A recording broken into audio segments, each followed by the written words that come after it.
آج ہم آپ کے سامنے یاجوج ماجوج کے ایک واقعے کو پیش کر رہے ہیں۔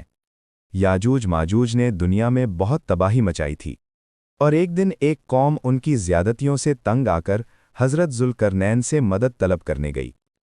حضرت ذوالقرنین نے ان کی درخواست پر غور کیا اور یاجوج ماجوج کو قابو پانے کے لیے ایک مضبوط دیوار یا داوار قائم کیا، تاکہ وہ اس کے پیچھے رہ جائیں اور لوگوں کو نقصان نہ پہنچا سکیں۔ حضرت ذوالقرنین کے زمانے میں پہاڑوں کے درمیان ایک کمزور قوم آباد تھی۔ وہ یاجوج ماجوج کے ظلم سے سخت پریشان تھی۔ یہ قومیں حملہ کرتیں، کھیت تباہ کرتیں اور پانی کے ذخیرے ختم کر دیتیں۔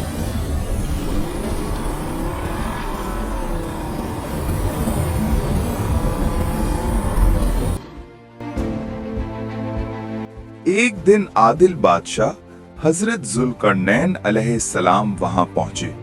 مظلوم لوگوں نے عرض کی، یاجوج ماجوج زمین میں فساد پھیلاتے ہیں، ہمارے اور ان کے درمیان دیوار بنا دیجیے۔ تو حضرت ذوالقرنین نے اللہ کے حکم سے لوہے کے تختے پہاڑوں کے درمیان رکھے گئے۔ مضبوط دیوار بن گئی جسے یاجوج ماجوج نہ پھلانگ سکے اور نہ توڑ سکے۔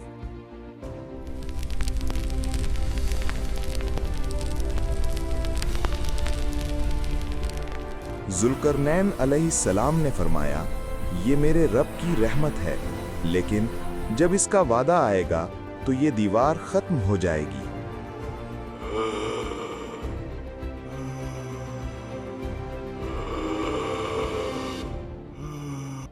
صدیوں بعد قیامت کے قریب دیوار کمزور پڑ گئی۔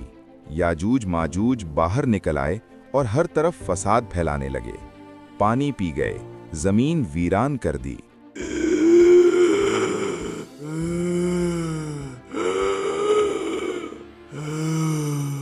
اسی وقت حضرت عیسیٰ علیہ السلام مومنوں کو لے کر پہاڑ طور پر چلے گئے اور اللہ سے دعا کی۔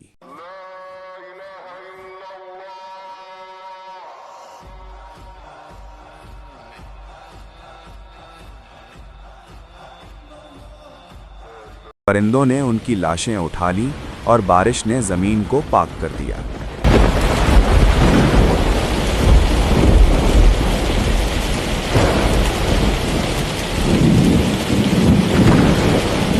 اگر آپ کو اسلامی ویڈیوز پسند ہیں تو اسلامی کانٹینٹ کو سپورٹ کریں اور چینل کو سبسکرائب کر لیں۔